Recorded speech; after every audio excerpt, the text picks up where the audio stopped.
ಆ ಡೇಟನ್ನು ಬರ್ಕೊಂಡ್ರು. ಅದೇ date of birth ಈಗ ನಂದು 3 ಆಗಸ್ಟ್ 1947. ಕೇಳಿಸ್ತಾ ಇಲ್ವಾ? 1947. ಇವರು ನನಗಿಂತ 6-7 ವರ್ಷ ದೊಡ್ಡವರು.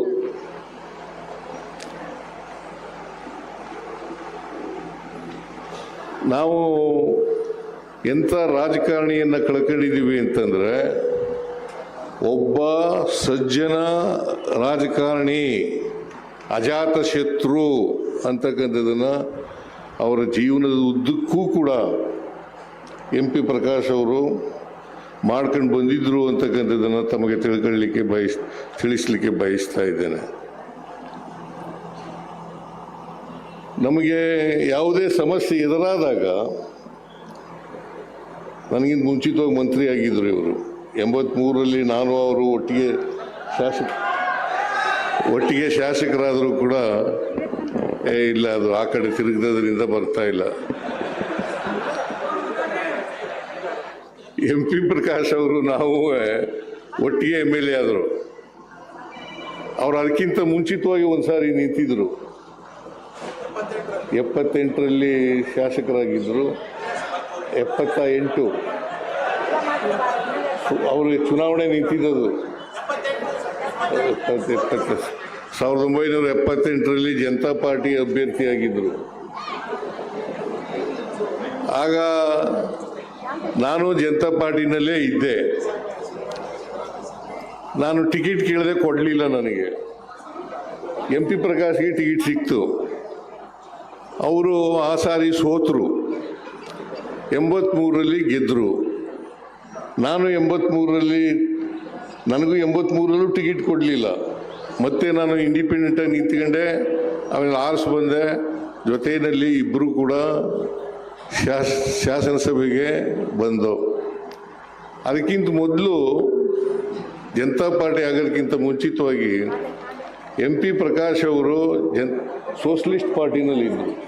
ಭಾಳ ಆಕ್ಟಿವ್ ಆಗಿ ಸೋಷಲಿಸ್ಟ್ ಪಾರ್ಟಿನಲ್ಲಿದ್ದರು. ನಾನು ಸೋಷಲಿಸ್ಟ್ ಪಾರ್ಟಿನಲ್ಲಿದ್ದೆ. ಪ್ರೊಫೆಸರ್ ರೈತ ಸಂಘದ ಯಾರವರು ನಂಜುಂಡಸ್ವಾಮಿ ಅವರು ನನ್ನನ್ನು ಸೋಷಲಿಸ್ಟ್ ಪಾರ್ಟಿ ಸದಸ್ಯನನ್ನಾಗಿ ಮಾಡಿದರು. ಅಷ್ಟೊತ್ತಿಗಾಲೇ MP ಪ್ರಕಾಶ್ ಅವರು ಸೋಷಲಿಸ್ಟ್ ಪಾರ್ಟಿನಲ್ಲಿ ಪ್ರಮುಖ ನಾಯಕರಲ್ಲಿ ಒಬ್ಬರಾಗಿದ್ದರು ಕರ್ನಾಟಕದಲ್ಲಿ ಅಂತಕ್ಕಂಥ ಮಾತುಗಳನ್ನು ನಾನು ಇವತ್ತು ನೆನ್ಕೊಳ್ಳಲಿಕ್ಕೆ ಬಯಸ್ತಾ ಇದ್ದೇನೆ. MP ಪ್ರಕಾಶ್ ಅವರು ಭಾಳ ಬುದ್ಧಿವಂತರು. ಬಹುಶಃ ರಾಜಕಾರಣಿಗಳಲ್ಲಿ ಅವರಷ್ಟು ಓದಂಥವರು ಭಾಳ ಕಡಿಮೆ ಅಂತಕ್ಕಂಥ ಮಾತುಗಳನ್ನು ಹೇಳಲಿಕ್ಕೆ ನನಗೆ ಸಂತೋಷ ಆಗ್ತಾ ಇದೆ. ಯಾಕಂತಂದರೆ ರಾಜಕಾರಣಿಗಳಲ್ಲಿ ಓದ್ಕೊಂಡಿರತಕ್ಕಂಥವ್ರು ಭಾಳ ಕಡಿಮೆ, ವಿರಳ. ಯಾವಾಗಲೂ ಸಮಯ ಸಿಕ್ಕಿದಾಗೆಲ್ಲ ಒಂದು ಪುಸ್ತಕ ಇಟ್ಕೊಂಡಿರೋರು MP ಪ್ರಕಾಶ್ ಅವರು. ಹಾಗಾಗಿ ಅವರು ಭಾಳ ಓದ್ಕೊಂಡಿದ್ರು, ಮತ್ತು ವಿಷಯ ತಿಳ್ಕೊಂಡಿದ್ರು, ಜೊತೆಗೆ ವಿಚಾರವಂತರಾಗಿದ್ದರು, ವೈಚಾರಿಕತೆ ಇತ್ತು, ವೈಜ್ಞಾನಿಕತೆ ಇತ್ತು. ಇಂಥ ಒಬ್ಬ ವ್ಯಕ್ತಿಯನ್ನು ಇವತ್ತು ಅನಾವರಣ ಮಾಡಿರ್ತಕ್ಕಂಥದ್ದು, ಅವರ ಪುತ್ಥಳಿ ನನ್ನ ಕೈನಿಂದ ಅನಾವರಣ ಮಾಡಿರ್ತಕ್ಕಂಥದ್ದು ಭಾಳ ಸಂತೋಷದ ವಿಚಾರ ಅಂಥೇಳಿ ನನಗೆ ಅನ್ನಿಸ್ತಾ ಇದೆ. ನನಗೆ ಅನೇಕ ಸಮಸ್ಯೆಗಳು ಮಂತ್ರಿಯಾಗಿರುವಾಗ ಬಂದಾಗ ನಾನು ಮೊದಲು ಭೇಟಿ ಮಾಡ್ತಾ ಇದ್ದದ್ದು MP ಪ್ರಕಾಶ್ ಅವರನ್ನು ಭೇಟಿ ಮಾಡಿ ಸಮಸ್ಯೆ ಹೇಳಿ ಅದಕ್ಕೆ ಪರಿಹಾರವನ್ನು ಹುಡುಕ್ತಕ್ಕಂಥ ಕೆಲಸವನ್ನು ಮಾಡ್ತಾಯಿದ್ದೆ. ವ್ಯಕ್ತಿ ನನಗೆ ಇವತ್ತು ನೆನ್ಕೊಳ್ತಕ್ಕಂಥ ಕೆಲಸ ಸಿಕ್ಕಿದೆ ಅಂತಕ್ಕಂಥದ್ದು ಭಾಳ ಸಂತೋಷದ ವಿಚಾರ ಅಂತಕ್ಕಂಥ ಮಾತುಗಳನ್ನು ಇಲ್ಲಿಗೆ ನಡಗಲಿಗೆ ಅನೇಕ ಸಾರಿ ಬಂದಿದ್ದೀನಿ. ಪ್ರಕಾಶ್ ಜೊತೆ ಹಳೆ ಮನೆಗೂ ಬಂದಿದ್ದೀನಿ, ತೋಟದ ಮನೆಗೂ ಬಂದಿದ್ದೀನಿ, 2-3 ಸಾರಿ ಬಂದಿದ್ದೀನಿ. ಹಳೆ ಮನೆಗೂ ಬಂದಿದ್ದೆ, 1-2 ಸಾರಿ ಬಂದಿದ್ದೆ. ಅದೇನು ಮಾಡಿದ್ರಿ ಮನೇನ? ಓ, ನೀವು ಬಾಡಿಗೆ. ಆ ಹಳೆ ಮನೆ ಬಾಡಿಗೆ ಇದ್ದ ಮನೆಗೂ ಬಂದಿದ್ದೆ, ಆಮೇಲೆ ತೋಟದ ಮನೆಗೂ ಬಂದಿದ್ದೆ. ಭಾಳ ಸಾರಿ ಪ್ರಕಾಶ್ ಮನೆಯವರಿಗೆ ಬೆಂಗಳೂರಿನಲ್ಲೂ ಊಟ ಮಾಡಿದ್ದೀನಿ, ಇಲ್ಲೂ ಊಟ ಮಾಡಿದ್ದೀನಿ. ಸೊ ಹಾಗಾಗಿ ಭಾಳ ಸ್ನೇಹಿತ ಅಷ್ಟೇ ಅಲ್ಲ, ಆತ್ಮೀಯ ಒಬ್ಬ ರಾಜಕಾರಣಿ ಅಂತಕ್ಕಂಥದ್ದು. ನಾನು ಯಾವಾಗ ಭೇಟಿ ಮಾಡಿದ್ರೂ ಕೂಡ ಸಮಕಾಲೀನ ರಾಜಕಾರಣವನ್ನು ಚರ್ಚೆ ಮಾಡೋರು, ಸಮಕಾಲೀನ ರಾಜಕಾರಣವನ್ನು ಚರ್ಚೆ ಮಾಡೋರು. ಜೊತೆಗೆ ಮುಂದೆ ಏನಾಗಬೇಕು ಸಮಾಜ, ನಮ್ಮ ಕಾರ್ಯಕ್ರಮಗಳು ಹೇಗಿರಬೇಕು ಅನ್ನೋದ್ರ ಬಗ್ಗೆ ಚರ್ಚೆ ಮಾಡ್ತಕ್ಕಂಥ ಮಾತುಗಳನ್ನು ಹೇಳಲಿಕ್ಕೆ ಬಯಸ್ತಾ ಇದ್ದೇನೆ. ಒಂದು ರೀತಿ ಅವರಿಗೆ ನನಗೆ ಅವರು ಮಾರ್ಗದರ್ಶಕರಾಗಿದ್ದರು ಅಂತಕ್ಕಂಥ ಮಾತುಗಳನ್ನು ಹೇಳಿದ್ರೆ ಅದು ಅತಿಶಯೋಕ್ತಿ ಆಗಲಾರದು ಅಂತಕ್ಕಂಥದ್ದು ನನ್ನ ಭಾವನೆ.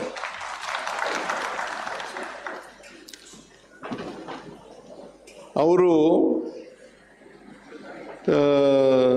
ಜಾತ್ಯತೀತ ವ್ಯಕ್ತಿತ್ವ ಇದ್ದಂಥ ವ್ಯಕ್ತಿ, ಯಾವತ್ತೂ ಕೂಡ ಜಾತಿ ಮಾಡ್ತಿರಲಿಲ್ಲ, ಯಾವತ್ತೂ ಕೂಡ ಜಾತಿ ಮಾಡ್ತಿರಲಿಲ್ಲ. ಒಂದು ವೇಳೆ ಜಾತಿ ಮಾಡಿದರೆ ಅವರು ರಾಜಕೀಯವಾಗಿ ಮೇಲೆ ಎತ್ತಕ್ಕೆ ಹೋಗ್ತಕ್ಕಂಥ ಸಾಧ್ಯತೆ ಇತ್ತು ಇವತ್ತಿನ ಪರಿಸ್ಥಿತಿನಲ್ಲಿ ಅಂತಕ್ಕಂಥ ಮಾತುಗಳನ್ನು ಹೇಳಲಿಕ್ಕೆ ಬಯಸ್ತಾ ಇದ್ದಾರೆ. ಆಮೇಲೆ ಈ ಸ್ವಾಮೀಜಿಗಳಿದಾರಲ್ಲ, ಗುರುಗಳು, ಇವ್ರನ್ನ ದುರುಪಯೋಗ ಮಾಡ್ಕೊಳ್ತಕ್ಕಂಥ ಕೆಲಸನೂ ಮಾಡಲಿಲ್ಲ ಅವರು.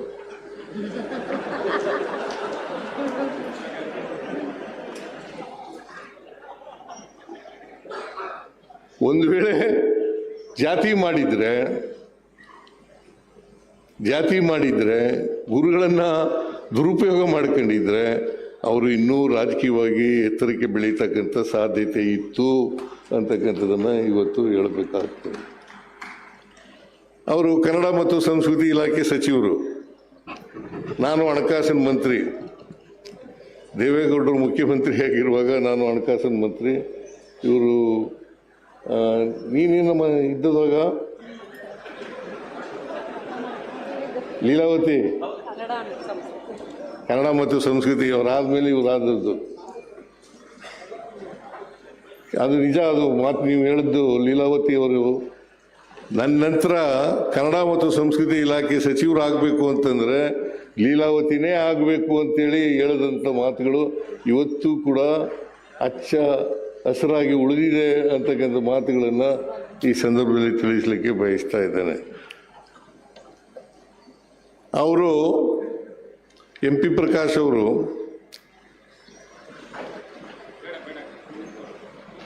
ಈ ರಾಜಕಾರಣದ ವ್ಯವಸ್ಥೆಯಲ್ಲಿ, ಇವತ್ತಿನ ರಾಜಕಾರಣದ ವ್ಯವಸ್ಥೆಯಲ್ಲಿ ಉಳ್ಕೊಂಡಿದ್ದದೇ ಭಾಳ ಕಷ್ಟದ ಕೆಲಸ. ಯಾಕಂತಂದರೆ ಪ್ರಾಮಾಣಿಕವಾಗಿದ್ದರು. ಆ ಪ್ರಾಮಾಣಿಕತೆ ರಾಜಕಾರಣದಲ್ಲಿ ಇರಲಿಕ್ಕೆ ಸಾಧ್ಯನೇ ಇಲ್ಲ. ಅಂಥ ಪರಿಸ್ಥಿತಿ ನಿರ್ಮಾಣ ಆಗಿದೆ. ಅಂಥವರು ಇವತ್ತು ನಮ್ಮನ್ನು ಅಗಲಿದ್ದಾರೆ. ಕರ್ನಾಟಕ ಒಬ್ಬ ಒಳ್ಳೆಯ ರಾಜಕಾರಣಿಯನ್ನು, ಮುತ್ಸದ್ದಿ ರಾಜಕಾರಣಿಯನ್ನು ಕಳ್ಕೊಂಡಿದೆ ಅಂತಕ್ಕಂಥ ಮಾತುಗಳನ್ನು ಈ ಸಂದರ್ಭದಲ್ಲಿ ಹೇಳಲಿಕ್ಕೆ ಬಯಸ್ತಾ ಇದ್ದೇನೆ. ನಾನು ಅವರ ಜೊತೆಲಿ ಬಂದರೂ ಕೂಡ ಅವರಷ್ಟು ಬುದ್ಧಿವಂತ ನಾನಾಗಿರಲಿಲ್ಲ ರಾಜಕಾರಣದಲ್ಲಿ. ಆದರೆ ನಾನು ಅವ್ರಿಗಿಂತ ಮುಂಚಿತವಾಗಿ ಡೆಪ್ಟಿ ಚೀಫ್ ಮಿನಿಸ್ಟರ್ ಆಗಿಬಿಟ್ಟೆ. JH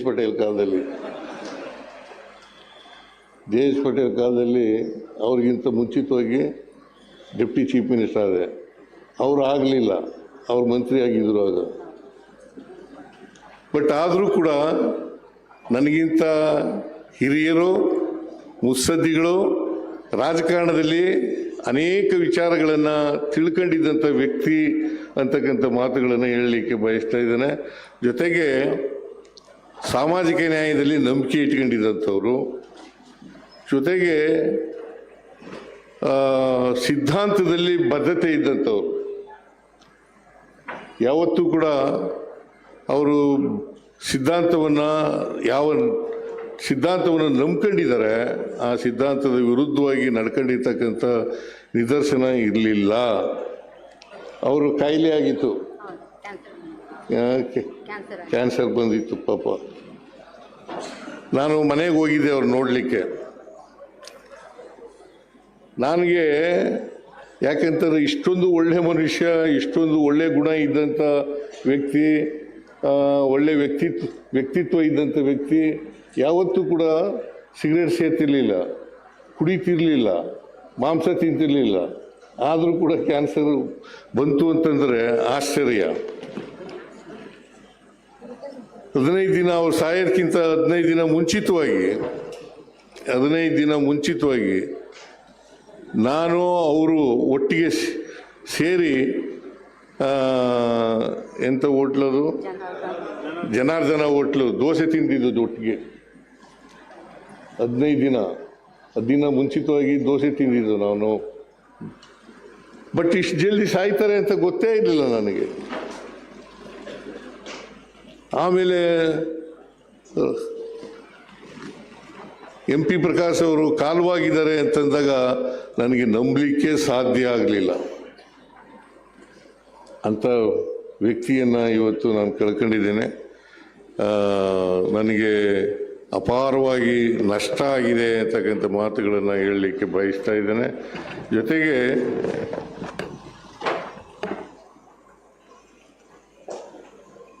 ನಾನು ದೇವೇಗೌಡರು, ನಾನು, ಸಿಂಧಿಯಾ ಅವರು, ಇಬ್ರಾಹಿಂ ಅವರು, ನಾವು 4 ಜನ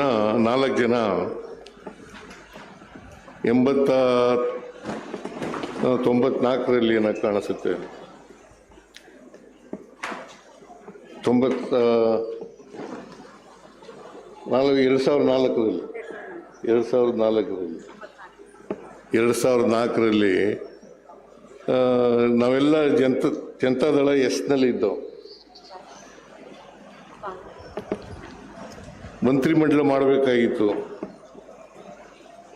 ಯಾರನ್ನು ಮುಖ್ಯಮಂತ್ರಿ ಆಗಬೇಕು ಅಂತ ಹೇಳಿದ್ರು. MP ಪ್ರಕಾಶ್ ಅವರು ಸಿದ್ದರಾಮಯ್ಯ ಮುಖ್ಯಮಂತ್ರಿ ಆಗಲಿ ಅಂತ ಹೇಳಿದ್ರು. ಸಿದ್ದರಾಮಯ್ಯ ಮುಖ್ಯಮಂತ್ರಿ ಆಗಲಿ ಅಂತ ಹೇಳಿದ್ರು. ಅವ್ರ ಹೆಸರು ಹೇಳ್ಕೊಳ್ಳಿಲ್ಲ, ನಾನು ಮುಖ್ಯಮಂತ್ರಿ ಆಗ್ತೀನಿ ಅಂತ ಅವ್ರ ಹೆಸರು ಹೇಳ್ಕೊಳ್ಳಲಿಲ್ಲ. ನನ್ನ ಹೆಸರನ್ನ ಸಲಹೆ ಮಾಡಿದ್ರು. ಆದರೆ ನಾನು ಆಗಲಿಲ್ಲ ಬಿಡಿ. ಆ ಸಾರಿ ಧರ್ಮಸಿಂಗ್ ಅವರು ಮುಖ್ಯಮಂತ್ರಿ ಆದರು. ಯಾಕೆಂದರೆ ಕಾಂಗ್ರೆಸ್ಸು ನಾವು ಅಲಯನ್ಸ್ ಮಾಡ್ಕೊಂಡು ಸರ್ಕಾರ ಮಾಡಿದ್ದು. ಹಾಗಾಗಿ ಧರ್ಮಸಿಂಗ್ ಅವರ ಮಂತ್ರಿಮಂಡಲದ ಡೆಪ್ಟಿ ಚೀಫ್ ಮಿನಿಸ್ಟರ್ ಆದೆ, ಅವರು ಮಂತ್ರಿ ಆದರು. ಆಮೇಲೆ ನಾನು ಕಾಂಗ್ರೆಸ್ ಸೇರಿದ ಮೇಲೆ ಇವರೆಲ್ಲ ಇದ್ದಾರಲ್ಲ, ಪರಮೇಶ್ವರ, ಇವ್ರ ತಂದೆ,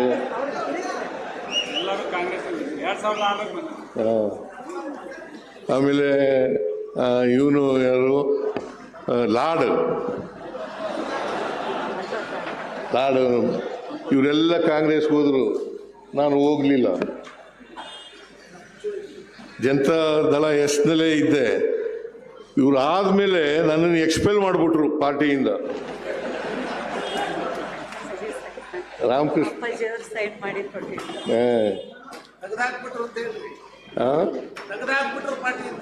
ಪಾರ್ಟಿಯಿಂದ ಕಿತ್ತಾಕ್ಬಿಟ್ರು. ದೇವೇಗೌಡ ಕಿತ್ತಾಕ್ಬಿಟ್ರು. ಆಮೇಲೆ ನಾನು ಕಾಂಗ್ರೆಸ್ ಸೇರ್ಕೊಂಡೆ. ಹೌದಾ? ಹೌದಾ? ನಾನು ಮರ್ತಿರ್ಬೇಕು.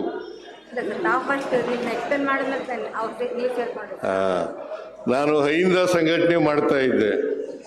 MP ಪ್ರಕಾಶ್ ಅವ್ರಿಗೂ ಕರೆದೆ, ಅಹಿಂದ ಸಂಘಟನೆ ಮಾಡ್ರಿ, ಬಿಟ್ಬಿಡ್ರಿ ಬನ್ನಿ ಅಂತ. ಇಲ್ಲಪ್ಪ ನಾನು ಬರೋಕ್ಕಾಗಲ್ಲ, ನಾನು ರಾಜಕೀಯ ಪಕ್ಷದಲ್ಲೇ ಇರ್ತೀನಿ ಅಂತ ಹೇಳಿದ್ರು. ಆಮೇಲೆ ನಾನು ಡೆಪ್ಟಿ ಚೀಫ್ ಮಿನಿಸ್ಟರ್ ಆದೆ.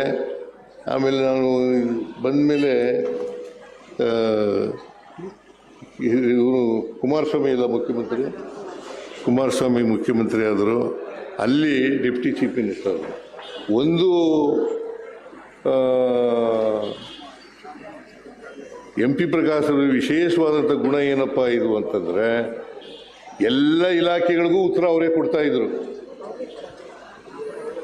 ಎಲ್ಲ ಇಲಾಖೆಗಳಿಗೂ ಉತ್ತರ ಅವರೇ ಕೊಡ್ತಾ ಇದ್ರು.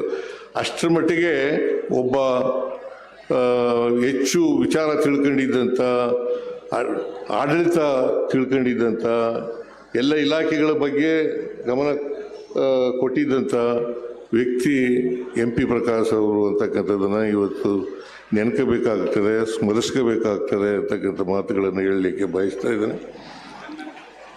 ಆಮೇಲೆ ಇವರು ಕಾಯಿಲೆ ಬಂದಾಗ ಇವರು ಟೀಕೆ ಮಾಡಿದ್ರಲ್ಲ, ಜನಾರ್ದನ್ ರೆಡ್ಡಿ ಅವರು ತುಂಗಭದ್ರಾ ನದಿನಲ್ಲಿ ಎಷ್ಟೇ ಸಾರಿ ಸ್ನಾನ ಮಾಡಿದ್ರು ಕೂಡ ಅವ್ರಿಗೆ ಇದ್ದಂಥ ಕಳಂಕ ಹೋಗ್ಲಿಕ್ಕಿಲ್ಲ ಅಂತಕ್ಕಂಥ ಮಾತುಗಳನ್ನು ಅಂಥವರು ಇವ್ರ ಬಗ್ಗೆ ಟೀಕೆ ಮಾಡ್ತಕ್ಕಂಥದ್ದು, ಗೇಲಿ ಮಾಡ್ತಕ್ಕಂಥ ಕೆಲಸವನ್ನು ಮಾಡಿದ್ರು ಅಂತಕ್ಕಂಥ ಮಾತುಗಳನ್ನು ಈ ಸಂದರ್ಭದಲ್ಲಿ ಹೇಳಲಿಕ್ಕೆ ಬಯಸ್ತಾ ಇದ್ದೇನೆ. ಯಾಕೆಂದರೆ ನಿಮಗೆಲ್ಲ ಗೊತ್ತಿರಲಿ ಅಂತ ಇದನ್ನೆಲ್ಲ ಹೇಳ್ತಾ ಇರೋದು. MP ಪ್ರಕಾಶ್ ಅವರು ಒಬ್ಬ ಮುತ್ಸದ್ದಿ ರಾಜಕಾರಣಿ, ಸಜ್ಜನ ರಾಜಕಾರಣಿ. ಭಾಳಷ್ಟು ಅವರು ಕಾಲವಾದಂಥ ದಿನ 70-71 ವರ್ಷ ಇರಬೇಕು ಅಂತ ಅನಿಸುತ್ತೆ. 70. ಅವರು ಸಾಯೋ ವಯಸ್ಸಲ್ಲ.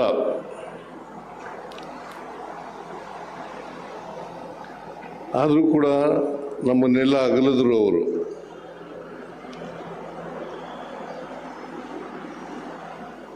ಅವರ ಅಗಲುವಿಕೆಯಿಂದ ಅವರ ಕುಟುಂಬ ವರ್ಗದವರಿಗೆ ನಷ್ಟ ಆಗಿದೆ, ಜೊತೆಗೆ ಈ ರಾಜ್ಯಕ್ಕೆ ನಷ್ಟವಾಗಿದೆ ಅಂತಕ್ಕಂಥ ಮಾತುಗಳನ್ನು ಹೇಳಲಿಕ್ಕೆ ಬಯಸ್ತಾ ಇದ್ದೇನೆ. ನಾನು MP ಪ್ರಕಾಶ್ ಅವರು ನನಗಿಂತ ದೊಡ್ಡವರು, ಅವರು ವಯಸ್ಸಿನಲ್ಲಿ 6 ವರ್ಷ ದೊಡ್ಡವರು.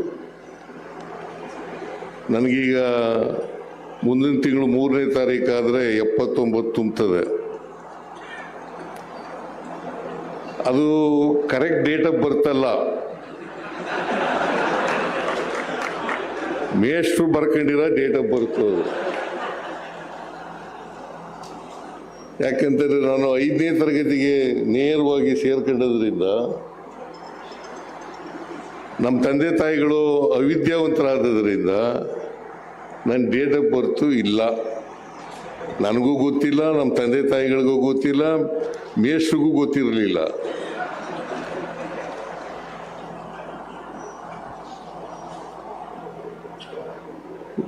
ಮೇಷ್ಟ್ರು ರಾಜಪ್ಪ ಅಂತ ಮೇಷ್ಟ್ರು ಆಗ ಹೆಡ್ ಮಾಸ್ಟರ್ ಆಗಿದ್ದರು. ನಮ್ಮೂರಿನ ಶಾಲೆಯಲ್ಲಿ ಹೆಡ್ ಮಾಸ್ಟರ್ ಆಗಿದ್ದರು. ಅವರು ನಮ್ಮ ಅಪ್ಪನಿಗೆ ಕೇಳಿದ್ರು, ನಿಮ್ಮ ಮಗನಿಗೆ ಎಷ್ಟು ವಯಸ್ಸಾಗಿದೆ, ಡೇಟ್ ಆಫ್ ಬರ್ತ್ ಗೊತ್ತಿದ್ದೇನೆಯಾ ಅಂತ. ಗೊತ್ತಿಲ್ಲ ಸ್ವಾಮಿ, ಸ್ವಾತಂತ್ರ್ಯ ಬರೋದು ಸ್ವಲ್ಪ ದಿನ ಅಂತ ಹುಟ್ಟಿದ ಅಂತ ಹೇಳಿದ್ರು. ಹಾಗಾಗಿ ಆ ಡೇಟನ್ನು ಬರ್ಕೊಂಡ್ರು. ಅದೇ ಡೇಟ್ ಆಫ್ ಬರ್ತ್ ಈಗ ನಂದು 3 ಆಗಸ್ಟ್ 1947.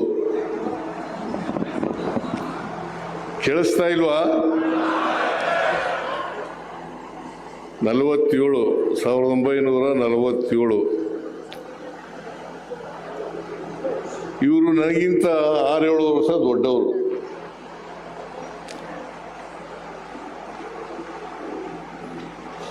ನಾವು ಎಂಥ ರಾಜಕಾರಣಿಯನ್ನು ಕಳ್ಕೊಂಡಿದ್ದೀವಿ ಅಂತಂದರೆ, ಒಬ್ಬ ಸಜ್ಜನ ರಾಜಕಾರಣಿ, ಅಜಾತ ಶತ್ರು ಅಂತಕ್ಕಂಥದ್ದನ್ನು ಅವರ ಜೀವನದ ಉದ್ದಕ್ಕೂ ಕೂಡ MP ಪ್ರಕಾಶ್ ಅವರು ಮಾಡ್ಕೊಂಡು ಬಂದಿದ್ದರು ಅಂತಕ್ಕಂಥದ್ದನ್ನು ತಮಗೆ ತಿಳಿಸ್ಲಿಕ್ಕೆ ಬಯಸ್ತಾ ಇದ್ದೇನೆ.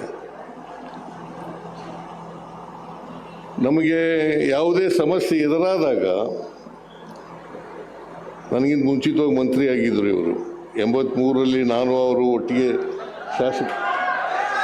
ಒಟ್ಟಿಗೆ ಶಾಸಕರಾದರೂ ಕೂಡ ಇಲ್ಲ, ಅದು ಆ ಕಡೆ ತಿರುಗಿದ್ರಿಂದ ಬರ್ತಾ ಇಲ್ಲ. MP ಪ್ರಕಾಶ್ ಅವರು ನಾವು ಒಟ್ಟಿಗೆ MLA ಆದರು. ಅವರು ಅದಕ್ಕಿಂತ ಮುಂಚಿತವಾಗಿ ಒಂದು ಸಾರಿ ನಿಂತಿದ್ರು. 78ರಲ್ಲಿ ಶಾಸಕರಾಗಿದ್ದರು. 78